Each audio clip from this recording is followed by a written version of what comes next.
Hello बच्चा party, कैसे हो आप सभी? I hope you are well and I am also well. So एक चैप्टर पार्ट फोर्थ की वीडियो लेकर आ गया हूँ। बेसिकली ये जो टॉपिक है ये है capacitance in parallel plate capacitor, ठीक है ना।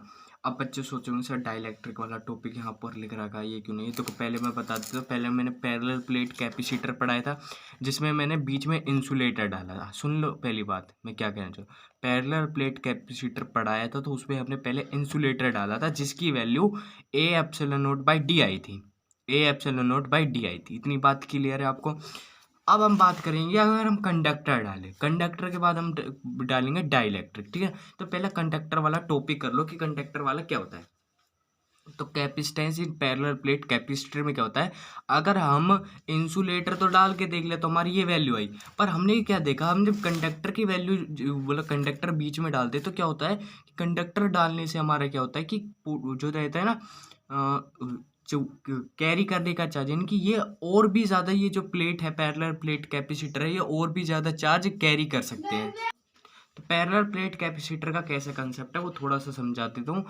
आज की वीडियो में सिर्फ ये छोटा सा पार्ट बताऊंगा, फिर हम अगला टॉपिक करेंगे, ठीक है ना। ठीक है, तो बेसिकली क्या है ये, मैं आपको समझा देता हूँ। देख लो क्या होता है ये। इसमें हम क्या करेंगे, क्या है कि मान लो मेरे पास एक कंडक्टर, आपको पता होता है कंडक्टर से बने रहते हैं। इसमें हम क्या करेंगे, बीच में क्या करेंगे, वो लगा देंगे, क्या लगा देंगे बीच में कंडक्टर, यानी कि ये साइड के तो कंडक्टर थे अब हमने बीच का कंडक्टर, तो ये पॉजिटिव था आपको पता होगा, ये नेगेटिव था, तो यहाँ से निकल कर जाएंगे, ठीक है, यहाँ से निकल कर जाएंगे। और मैंने आपको जब मैंने क्या बताया था, मैंने आपको पढ़ाया था behaviour conductor, behaviour of conductor in electric field, इसलिए मैंने पढ़ाया था क्योंकि अब ये यूज़ होगा।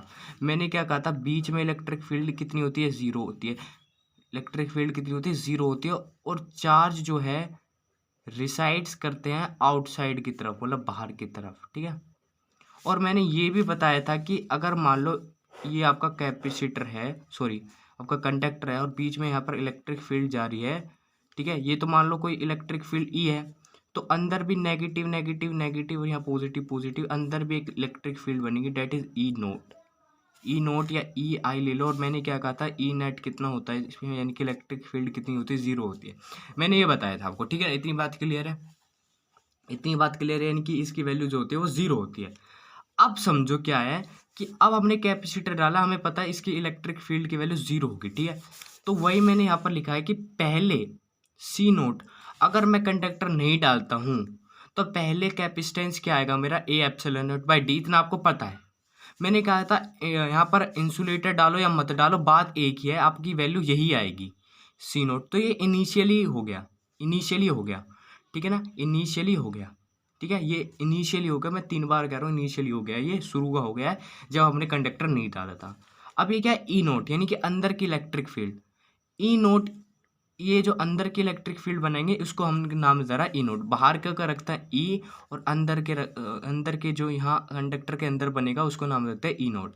तो ई नोट एग्जिस्ट ओवर नहीं करेगा, यानी कि no electric field in the region D minus T. देखो ये क्या है कि मैंने कैपेसिटर के जो वो है ना, कैपेसिटर के जो बीच की डिस्टेंस है वो मैंने डी ले लिया है, क्या ले लिया मैंने, वो डी ले लिया है, ठीक है। और कंडक्टर का जो डिस्टेंस है वो मैंने टी ले लिया है, कंडक्टर का डिस्टेंस जो ले लिया मैंने वो टी ले लिया है, ठीक है। अब टी ले लिया, आपको पता है कि इसके अंदर इलेक्ट्रिक फील्ड नहीं रहेगी, तो मैं क्या कहूँगा कि ई नोट जो है, यानी कि इलेक्ट्रिक फील्ड इसके अंदर नहीं रहेगी, डी माइनस टी के अंदर, रीजन के अंदर नहीं रहेगी।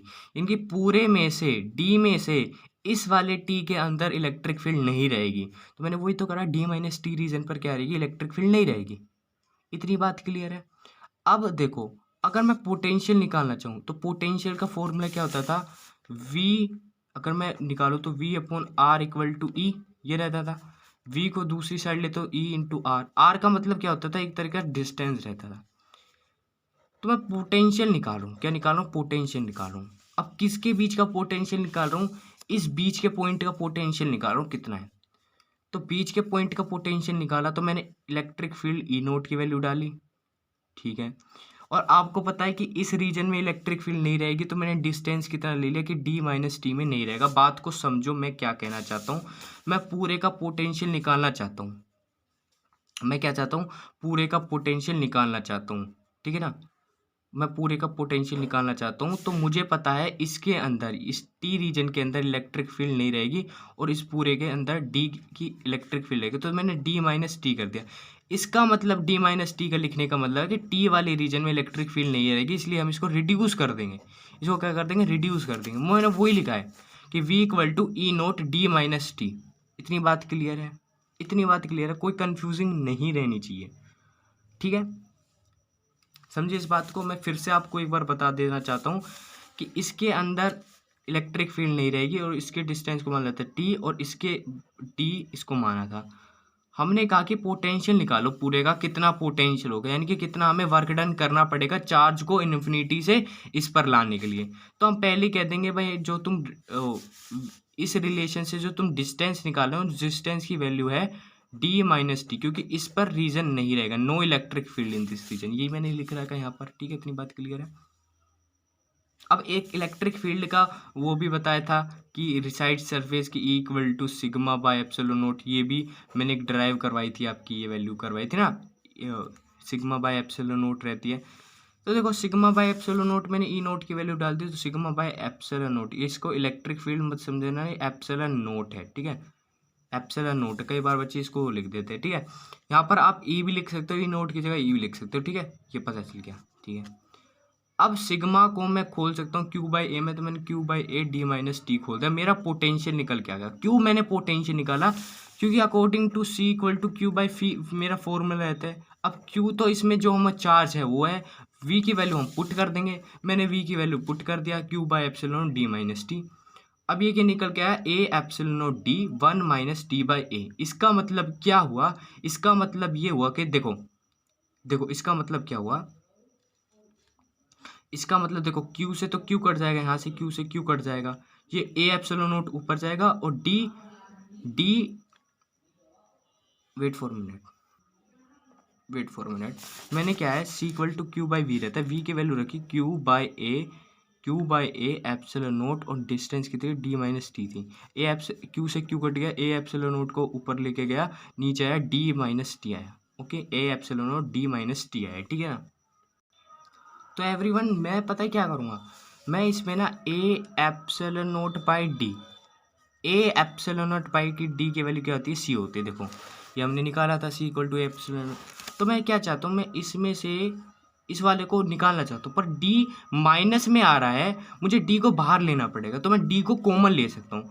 तो मैंने ए एप्सिलॉन नोट तो ऐसे रखा, डी को जब मैंने कॉमन रखा तो 1 माइनस टी बाई डी रखूँगा, टी बाई डी रखूँगा। देखो मैंने कॉमन ही लिया है ना, अगर मैं अंदर मल्टीप्लाई कर दूंगा ना, ये का ये आ जाए, क्योंकि मुझे कॉमन लेना था। अब ए एप्सिलॉन नोट बाई जो टी आपको दिखाई दे रहा है, उसकी जगह मैं क्या लिख सकता हूँ, सी नोट लिख सकता हूँ। क्या लिख सकता हूँ, C naught 1 minus T by D, 1 minus T by D. इतनी बात क्लियर है, इतनी बात क्लियर, क्योंकि मुझे A epsilon naught by D मैं सी की वैल्यू पुट करना चाहता था, इसलिए मैंने इसको कॉमन ले लिया और 1 माइनस टी बाई डी ले लिया। अब बात सुनो, अब तुम कहोगे सर इस ऐसे डालने से क्या हुआ, समझो इस बात को। मान लो टी की वैल्यू आपको 1 मीटर दी गई है, ठीक है, और जो डी की डिस्टेंस आपको जो दी गई है, उनके बीच की जो डिस्टेंस दी गई है वो 2 रही है। तो तुम वैल्यू पुट कर दो, सी नोट 1 माइनस 1 बाई 2 रख दो, तो 1 में से सी नोट रखा तो कितना आया, इसमें आया 1 बाई 2 आया। इसको ऊपर ले जाओ तो 2 सी नोट होगा, यानी कि देखो कैपेसिटेंस की वैल्यू डबल हो गई है, कैपेसिटेंस की वैल्यू डबल हो गई, इसलिए कंडक्टर को डालने से कैपेसिटेंस इंक्रीज कर जाता है, ठीक है, इंक्रीज कर जाता है। इतनी बात क्लियर हुई। क्या है, कुछ नहीं करा मैंने, सिंपल से वो फॉर्मूले पुट करे हैं, कुछ नहीं करा। आप जाकर ये थोड़ा सा पढ़ लीजिए, यहाँ पर मैंने कुछ लिखा हुआ है, इसको नोट्स में उतार लीजिए। तो आज की वीडियो में सिर्फ इतना ही, और दूसरे उसमें हम पढ़ेंगे what is dielectric and polarization क्या होता है, ठीक है, और आगे हम पढ़ेंगे। तो थैंक्स फॉर वॉचिंग, अच्छे से पढ़ना, मुस्कुराते रहना, थैंक यू।